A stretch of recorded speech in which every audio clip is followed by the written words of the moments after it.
All right, we're back. Born to be 205. Born to be 255 for me right now. Actually, it's not that bad, but 253 last week. 253. What do you want to get to? I'd like to get to 185. 185. He was born to be 185. Okay. But 200 will be fine. Well, welcome back to Dawkins Snacker, the number 1 millionth podcast in the land. It's been a long road. It's been a long, but it's been worth it. We have saved so many lives, made so many lives better. We definitely have made my life better. And we have podcast. made so many snack food companies wealthier. Yeah, everybody wins with this one. We are the bane and the delight of the fast food industry. Absolutely. Because even though a couple episodes ago I admitted that I was off sugar. Unfortunately, it's been a bad week. I've been back. Yeah, I heard. Back on the sugar. I heard you got a couple threats from the sugar mafia. Yeah, they found me. They wondered why I was wasn't using. Yeah, and they. So I'm back. I'm back on the sugar. Couple big Cadillacs kind of stopped by the house. Hey, I'm making an offer you can't refuse. Yeah, some big guys with a lot of with a big bag of licorice came in. the red licorice. I'm a red licorice and I'm a black licorice fan. Nice. I'll do both. I know you can't do too much black licorice. It turns the stool blue. Yeah. But then I hear also beyond that, you really can't overindulge. If you ever want to mess with your doctor or whoever you like messing with, and whoever checks, whoever sees you, just if you know you're going to get your urine checked, just wolf down a bunch of black licorice before you go in. Yeah. Because then, you get some young, oh my God, you got to be careful because you're going to get some, my probably doctor, you can get some more tests done. Oh, yeah. Well, yeah. And don't say, they're going to say, hey, you ever eat any black licorice? Say, no. Never. Yeah. I hate black licorice. I know people, I know celebrities. I won't name any names. Mario Lopez, who's against black licorice. But what's his reason behind that? What's his... I don't know. I think that the taste is medicine-y for some people. It tastes like Robitussin or something. It's like remember Luden's cough drops? Oh, yeah. Back in school. That's black licorice. That was the only thing that was the only sugar we were allowed to have in school. We would bring in 3 boxes of Luden's. Honey flavored, licorice flavor, and then you had to pretend you were coughing. Oh, just to get that was candy. That wasn't medicine. Yeah. Well, welcome back to Dawkins Snacker. I'm Kyle Christ, the snacker, here always with Dr. Mike. Yeah, and I'm Dr. Mike. I'm not the anti-snacker, but I am on, I guess I'm on a health crusade. I would love nothing more than for everyone to be at their optimum state of health. And if that includes making some food choices that don't include ones that Kyle loves, hey, we got to find a middle ground, but you know what we're talking about. You know where I'm coming from. I've been doing so much better as far as sugar, but something happened this week, and it's always once the gate is open just a little, it's like a flood. Once the dam is just a crack in the dam, it all comes crashing down. I'd say you got a whole army of sugar neurons that I love sugar neurons that you.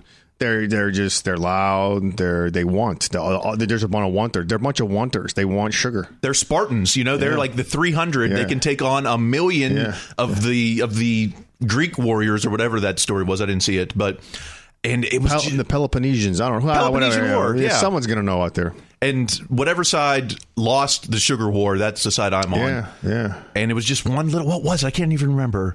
It was a jujube, a dot. Oh, Mike and Ike. I know what it was. Mike and Ike. I'll eat all of the above. Tamales. Oh, you thought the hot tamales? Yes. No, not a real tamale, like a fake candy. No sugar in that. Yeah. So this is what it was for me. I was in the drive-through, and I still, even though I've been off sugar, I still do drive-throughs. But my move has been no fries, no drink, just a burger. I know that's not that's not ideal, but it's progress. Better than a supersized whatever. But whatever I ordered, I was in the Carl's Jr. lane, and I had to order a drink. I had to. And because you were thirsty? No, because it was with the order. I couldn't just say one of those package deals. I couldn't say forego the drink because then I'd be throwing away $2, right? I see. So I could have said unsweetened iced tea would have been probably the less sugary answer. But I had that kidney stone a year ago. I'm still a little worried about iced tea and minerals and stuff. So I said, give me a mug root beer. Mug root beer. Yeah. And, of course, packed with sugar, probably 70 grams of sugar in that 20-ounce mug. And then, boom, after that, it was on the weekend, I had another Coke. And then right now, I'm drinking a cherry Coke. Like, you open that sugar door. Floodgate. Yeah. The sugar gate. If they get a foot in, sugar gets the whole crowd in. Yeah, it's that's the desire, the neurons. They're just waiting. I mean, you could quiet them down, but they raise hell, cause all those I don't know what it's for, irritation, start negotiate. Yeah, I don't know. I guess you got to find a way to satisfy it. Maybe it's gonna be there, and then just catch yourself, kind of stop, reevaluate it. When I'm abstinent from sugar, then I can do it all day.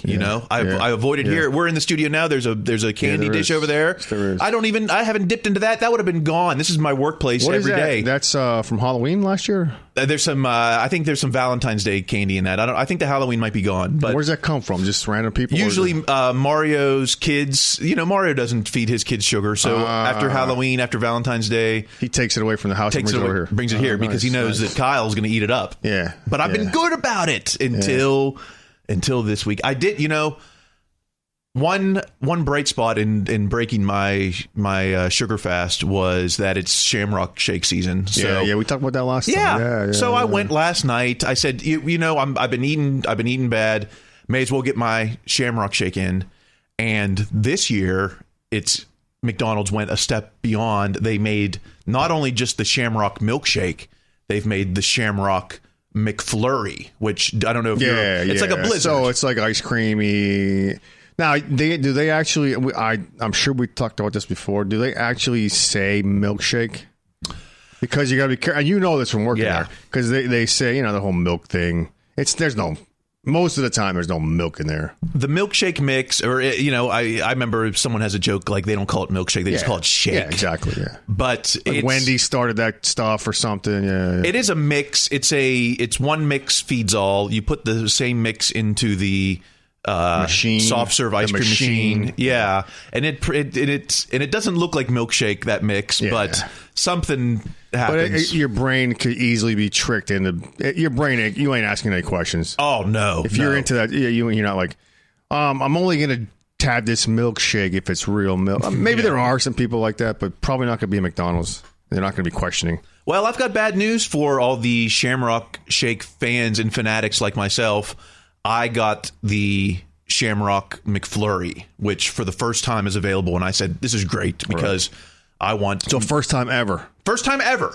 They've always had the Shamrock Shake, but the McFlurry has only been. They can only do vanilla soft serve. They can't do multiple flavors. I thought they'd solved that with the McFlurry, Shamrock McFlurry, but hate to break it to everybody, they're just using a mint sauce, a mint flavoring. Mint sauce. It's just a green sauce. I thought it was going to be mint ice cream, mint soft serve. No, they just do a couple pumps. So if you did a blind taste test with a McFlurry and a Shamrock McFlurry, you could and somebody squeezed your nose, you wouldn't know the difference. You will because that sauce, the texture should be the same, right? The texture, it's a little saucy. There's that saucy so the texture. Sauce changes the texture. Changes the texture. It's not a true Shamrock McFlurry. Okay, it's a vanilla McFlurry with some mint sauce on it. So if you're a fan of McFlurries and you've been McFlurrying for whatever since they started, and you got one of these, you would probably be disappointed.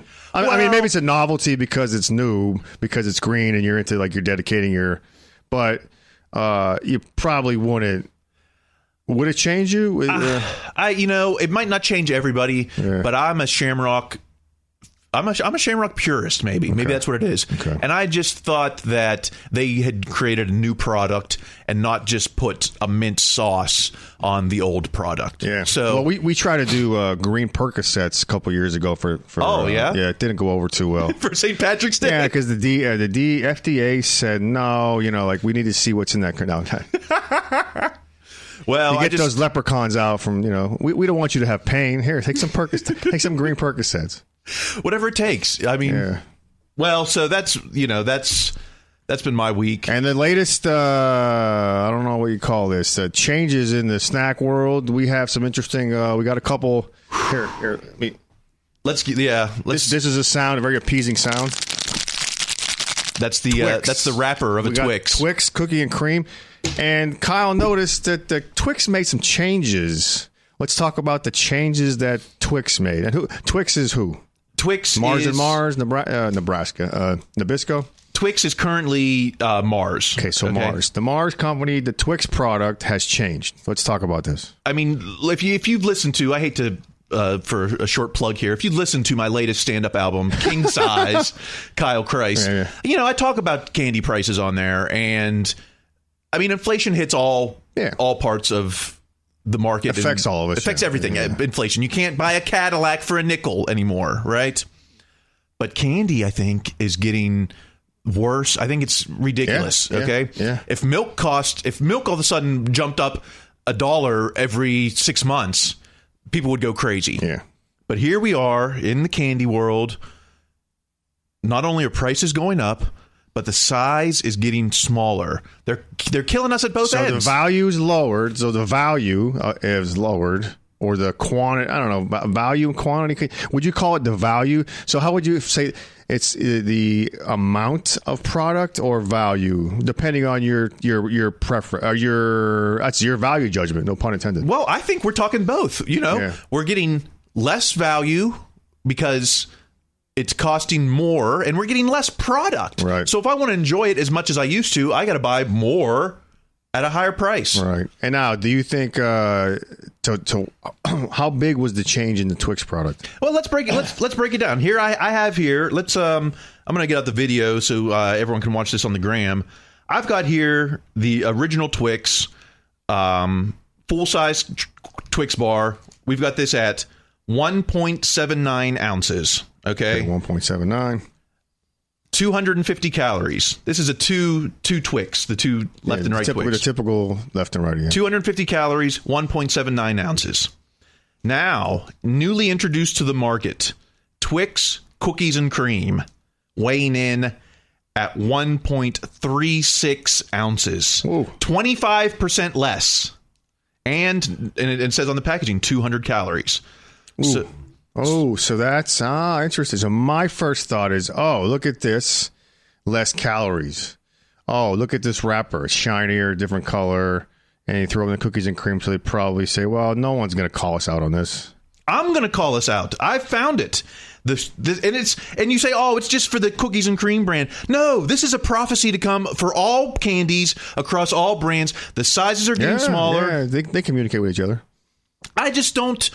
Who are they trying to fool here? I bet you they had a meeting in Minneapolis, Minnesota, and they all got together and said, hey, you know how banks just charge fees for random shit and they make more money? We can't add a fee, but let's just change something up and sell. Let's just ask people to pay more for less. Now, I need to, maybe I'm coming at it from a wrong point of view. As from a medical point of view, this is 50 calories less. Yeah, obviously, so it's less sugar, less shit food going into your system, less junk taxing your system per unit of consumption. Do you think that could that be the motivation behind shrinking the size to make it appear as a more healthy option?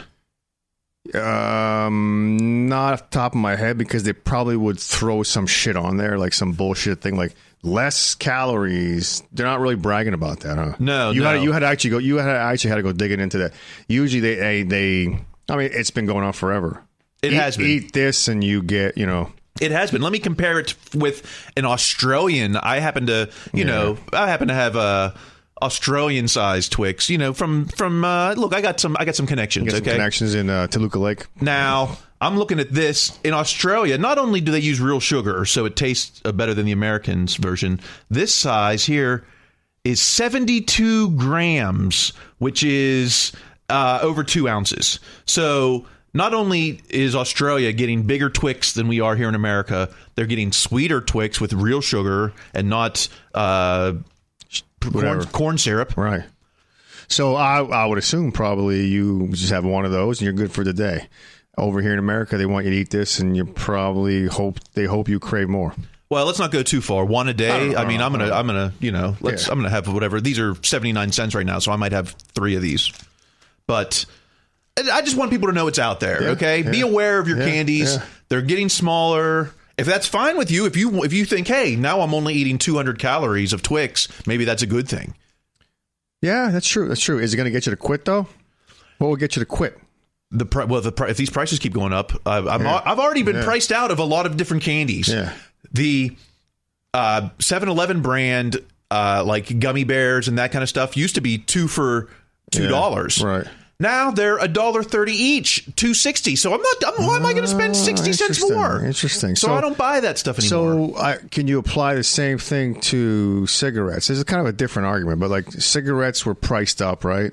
I think so. I mean, I was in New York. But there's you wouldn't consider candy a crisis. Sugar. I don't think it's at that level yet, but I do remember when cigarettes in New York City became like $7 and then like public enemy number one, $10. Yeah. And people were still smoking, but I think at that price, it really made people start to think, what am I doing spending $7 to $10 a day on this? And I think that's how we're going to get with candy. But then you could probably just buy sugar. Just go buy a bag of sugar. Make your own. Yeah, make your own. That's going to be the future. People are going to be making their own candies because they don't want to pay these. Yeah. And with real sugar. Yeah. Well, I didn't think it was real. I ate this Australian Twix, and you could taste the difference between real sugar and corn syrup. And we're getting we're getting screwed here in America. For those of us living here in America, is it possible for an average American without connections to get a hold of an Australian Twix bar? I don't. Is there any Australian neighborhoods in America, like some town in Iowa, Little Sydney, Iowa, like some place in like somewhere like Solvang? Solvang is like Denmark. There's got to be places because we get the Mexican Cokes. I can go to my Ralph's and buy the Mexican Cokes, which has the real sugar. Yeah. So there's got to be. Right. If you know the place, if you're selling international Twix in your town, make sure you let us know. Actually, it's interesting. We did a show last night at a place. It's a Irish store. Okay, a store that sells Irish things. Oh, so I wonder if I'll have to check it out next time. They're candy products made in Ireland. Same thing. So is it just Australia, or where else would you get that kind of quality in a Twix bar? No, in Europe. If you're talking Ireland, Europe, the EU and the UK do have the same quality of chocolate, chocolate sugar. Yeah. And in fact, I think Ireland itself, has more Kit Kat varieties than we have here in America. You can get a mint Kit Kat, you can get a hazelnut Kit Kat, you can get a dark chocolate Kit Kat. A bloody. That was stupid.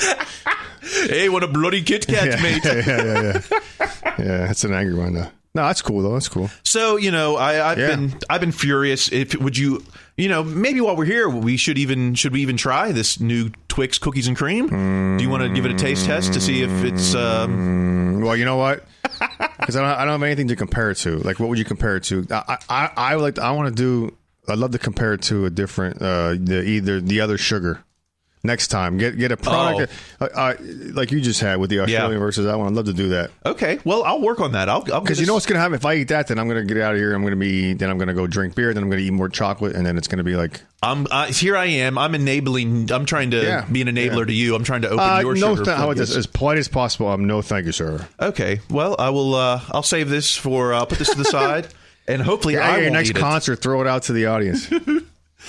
Well, my next concert, I think I'm going to bring awareness to this candy crisis that we're having. And don't even go. I mean, the airport prices. I mean, of course. There's airports got to pay all this money to rent their place out, so they do raise the prices. But I got to admit, I was craving jujubes or dots, the box things, gum, like some kind of gummy chewy. And the airport was. It was enough to deter the craving. So that's the thing. Like the price without. So if you were a candy distributor, master guru, I wonder if they ever realized, are we deterring people from eating our product? Yeah, I guess you'd think. I mean, because it was something ridiculous for the boxes. I mean, you go to the 99-cent store, 99 cents for a nice solid box of Jujubes or a movie theater size. Yeah, juicy. The dots. Yeah, dollar if you're lucky. If you go to Albertsons at a sale, you get 3 for $2.50 or something. Appropriate. Yeah. So you're in an airport, you're craving, you're vulnerable. And then it's like $4.19, and you're just like, on principle, I could. It's $4. I'm gonna waste it on something else anyway. But it's just this principle. And then I'm trying to save money. I'm taking the bus to the airport instead of taking a cab, and I'm not checking luggage so that I can save there. And yet I'm gonna go into the store and spend $5 on candy. It's like that principle. It's funny. These candy makers Big Candy needs to know you can price us out. Yeah. We're not just going to keep willy-nilly buying your candy just because, it's the only name in the game. Or your little saucy TV commercials with the whatever. Yeah, we're keep candy affordable. Yeah. All right. That's like you're going to make America healthy because we're not going to be able to afford this anymore. Yeah. And, if I'm going to be stuck, I'm already deferring. I'm buying bricks of cheese now. For $2, I can get a big brick of mozzarella cheese, and I'm snacking on that instead of a Snickers. It's like kale prices will go down. Twix prices go up. Kale prices go down. We're all going to be the end of the world. Bricks of cheese. Do you want to be in a world where we're just eating bricks of mozzarella cheese? Because that's what you're leading us to, Candy. Yeah. Keep candy affordable. It can't be a candy bar at $2 and a brick of cheese at $2. What are you going to do? Because there is that high associated with eating a lot of cheese, like the cheese high. Oh, is it? Because that's what I've been getting then. Because I've been big into staying away from sugar. I've been eating a lot of cheese and a lot of jerky. Yeah, look into that because there is they toss the word addicted around with cheese. Yeah. Okay. Yeah, you'll ask around. You'll meet some cheese. They're not like some cheese junkies. They're rats, but then I don't know where rats and cheese came together, but I don't know. Yeah, why do you catch a mouse with? There's got to be some probably some in the 19 whatever way back in the day, but that'd be another interesting little history tidbit. You just Google it. How did rats? Yeah, why do they use? Well, it's peanut butter. I guess cheese is easier to say than peanut butter because I don't know. I mean, when last time you ever chase a rat with peanut butter or cheese? I stay away from rats in general and mice. We have cats, and there you go. They bring mice sometimes they'll bring the mice into the house. Like they think that they want to show how good of a hunter they are. Right. So they bring the alive mouse into the house and then let it go. Really? Yeah. And then is it a training thing or no? I think they think they're bringing you like a trophy, like this mouse. Okay. And then they haven't eaten it, so it's still alive. And then they bring it to the house. The mouse now runs through the house. One time I went into the shower. I thought the cat was taking care of the mouse in another room. I opened the shower curtain. I didn't know mice are climbers, and a mouse jumped off the shower curtain onto me. Ooh, nice. And so we just closed it into the room with the cat until it, Ouch. Yeah. It's got to be tough to like really like killing a mouse, a small mouse. They're so loud. It's torturous. Just let them go. If you can somehow get them outside. Yeah. But it's bad. Anyway. Anyways. So. Yeah. So I had a recent. I was deterred. I was actually, I was in that like craving sugar mode, which is human. Everybody's there. And, had to wait about another hour and a half for a flight, and I didn't want to get a whole meal. I think I just ate recently, so that postprandial sugar craving. Oh yeah, and you're like, all right, I'm like shit. I'm at the airport. I know it's going to be a little more than normal. Yeah. So there is, within 10 meters, there's a candy store. Meters? You have been traveling. Yeah. It's like yeah. It was in Canada. Yeah. And. You're like, all right, there it is. There's the juice. There's the target. It's there. The dots, a box of dots. Oh, nice. Play the game on the back, and it's like, all right, shit. Yeah, maybe today something special is going to happen. Maybe they're going to be $2. And you set up a limit in your head, like, all right, what would be the most money you would pay for a box of dots? And you're like, because I'm by myself, so there's nobody. like you're by yourself. There's no one to like. No conversation. No one's going to influence your decision. Yeah. Really, there's no. Now, if I was with someone else, I don't want to listen to their shit. I don't want to like. I want to share it. It's just me. There's no one else there, and I still would not pay. I think it was $4.19. Good for you. It would have been. I could easily said, all right. This is easy. This is easy. Just one less beer tomorrow. One, I'll walk instead of taking it. Like easily, you could easily justify it. Sure, you could easily make up for that in some other choice you make. But yeah, it was interesting. The price is what yeah, and then also if you did, if you were a projectionist, so that meant that I guess biologically, physiologically, I am less likely to have another sugar product because I resist it now. And then later, I'm probably not going to. Whereas, I don't know. I'm not a marketer. Like, say they would have thrown me that box for $2, I would have chowed it down. Yeah, and I'll probably come back to that place. Like, I'm going to go to Toronto Airport to Jilly Dilly's candy store, or Hoser's candy store, whatever. And like I don't know. Like, but that's marketing. They figured that stuff. And that would have affected your decisions the rest of the day. So, I already had this box of dots, so I can have this. Yeah, I don't know if somebody. They figured this stuff out, but they're probably like, well, it's not that simple. Airport pays, $1 billion for rent. They can't, if they sold them for $2, they would make no money. So, I don't know. Like, but that's out of my jurisdiction.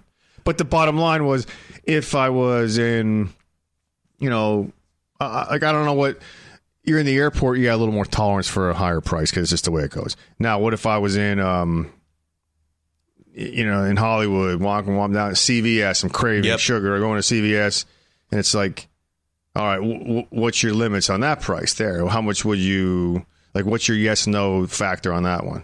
Probably a little less, right? You might not pay $3 at CVS. No. At CVS, I expect $1, Yeah, $1 and change. Yeah, it's gosh. And then the receipt there's going to be more sugar in the receipt than there is in the box of, yeah. You ever see those, the CVS receipts?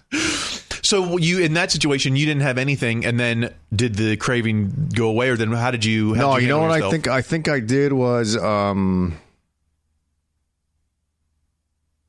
got some water. Yeah, but I had to walk. That was harder to find. Water fountain was pretty hard to find. Definitely in an airport, and then I got a coffee. Yeah, coffee. Just a shitty. It wasn't even a Starbucks lines are so long in the airport. It was just a mom and pop little shop and a coffee. Yeah, it's like what's it called? Like a appetite suppressant. Yeah, but it causes heartburn. But yeah, whatever. I've been drinking cold brew coffee now, just like out of the bottle. I'm wondering, because I was wondering, like, on the plane, they don't really sell. I wonder if the airlines ever thought about, like, if they sold sugar. I don't know, because I never buy anything. I get the pretzels and usually they had Oreos, which is kind of sugary. They offer you, but I wonder if they sold. Maybe they do. I'm just oblivious to it. If they sold candy, if they came by with those candies, and they said, "All right, we're not going to do the airport prices. We'll add $1 to it." Yeah, it's. You're vulnerable up there, so I don't know. But I'm sure they do the math on that too. They probably have surveys, and these products don't sell, and probably. And you only get it's not like free market capitalism on a plane, because there's only certain opportunities you have to actually buy. When they're in the aisle. Right. If say there was on your screen on the seat, if you had some kind of touch entry, you could just order stuff right there. Shit right there. I bet people would be buying stuff all flight, just ordering. You'd have to hire another airline person to give the candy out. Yeah. Or if they made a robotic arm that would it would drop out. It would drop. Hey, there you go. Like at the banks, the tubes. Yeah, like the tube. Tubes. It would it'd come flying up to your seat. Of course, they'd have to add more space to the airplane. Howard Arona, our friend Howard Arona might be able to chime in on that concept. We'll make the airlines $1 billion, and he can retire sooner. We'll put food tubes on every plane. But no, I think I was thinking about that. Like, I'm sure they thought about that but you're vulnerable up there. Like, you're in the airport, you're vulnerable, and you may have a craving, and you're by. A lot of times you're by yourself. No one's around. I'm not going to get judged if I buy something. And then you do maybe, You're traveling, so it feels like vacation. So spending kind of doesn't matter. Like I would bet, it's Girl Scout cookie season. Oh yeah. If they let a Girl Scout in the airport, and they sold regular prices, they would crush.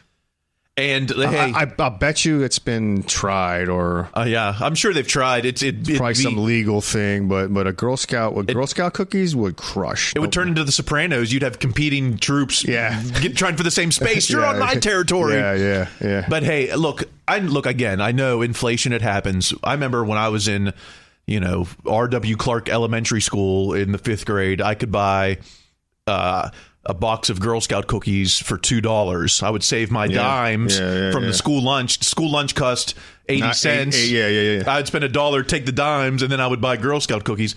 This year, a box of Girl Scout cookies were $5. That's more than Oreos. That's more than Chips Ahoy.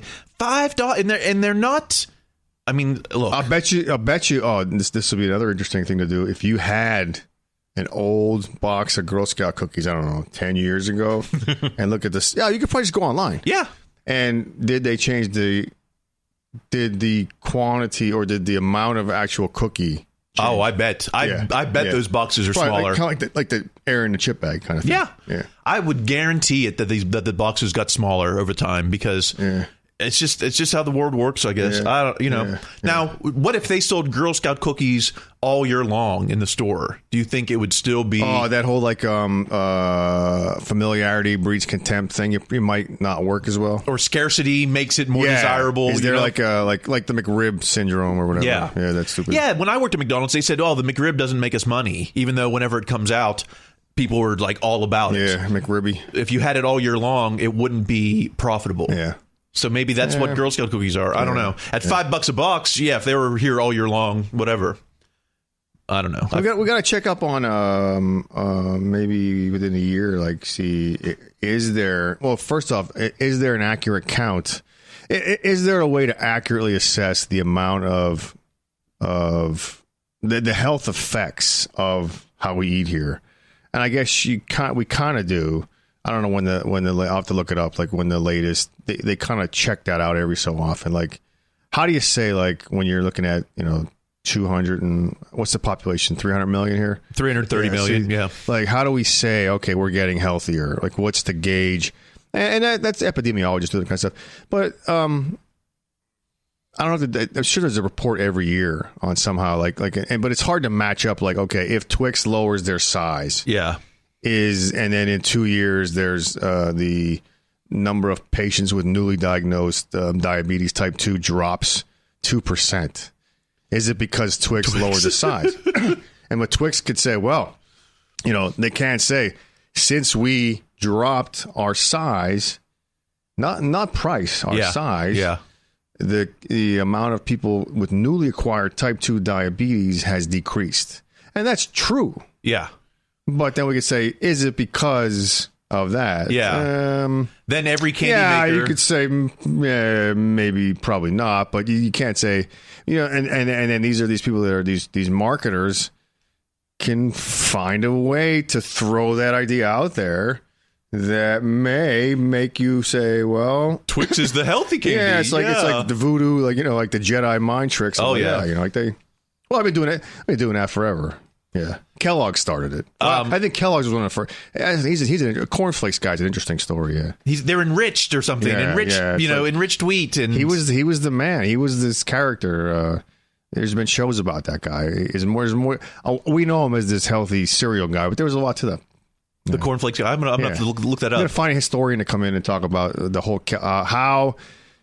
Remember those TV shows? There used to be TV shows on, it might have been the History Channel, about American food. You ever remember those? I think so, and that guy had a very distinct voice. And they talked about how hot dogs got involved with baseball games and really interesting stuff. But it wasn't just like, it kind of broke it down pretty detailed. There's a method to all this. Yeah, there is. So we got to find a food historian.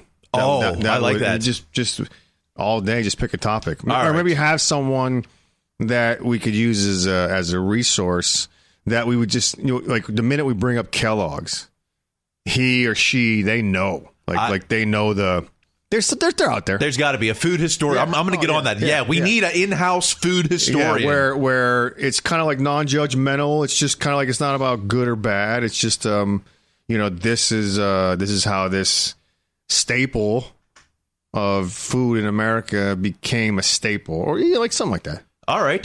Someone who has, like can answer these questions right now. Well, we've got some homework then. We're going to find one of these. If you know a food historian, send them our way. And you don't have to be funny because we're not funny. We're not funny. We call ourselves funny. I'm not funny. Dr. Mike is. No, I've seen him do. I've seen him kill. You're funny. We're going to do a show. Next at work, month. right?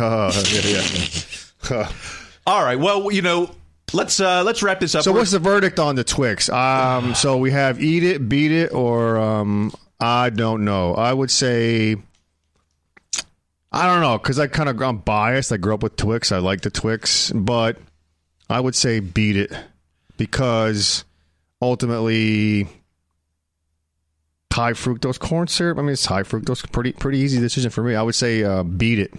Beat it. I mean, in the words of Michael Jackson, I'd say beat it, meaning don't eat it. I love the original Twix. It's still the only candy with a cookie crunch. But I can't stand here for the shrinking of the cookie, the hiring of the price. It's going to be a long time before I'm buying Twix on the regular. I think I'm going to have to beat it. All right. There it is. The verdict is Twix. Don't eat it. Beat it. All right. Until next week, I'm Kyle Kreis. You can follow me at Kyle Kreis. Dr. Mike, where can we find you? You can follow me on the number 6 bus over to Toluca Lake. All right. Until next time, when we find our food historian, make healthy choices.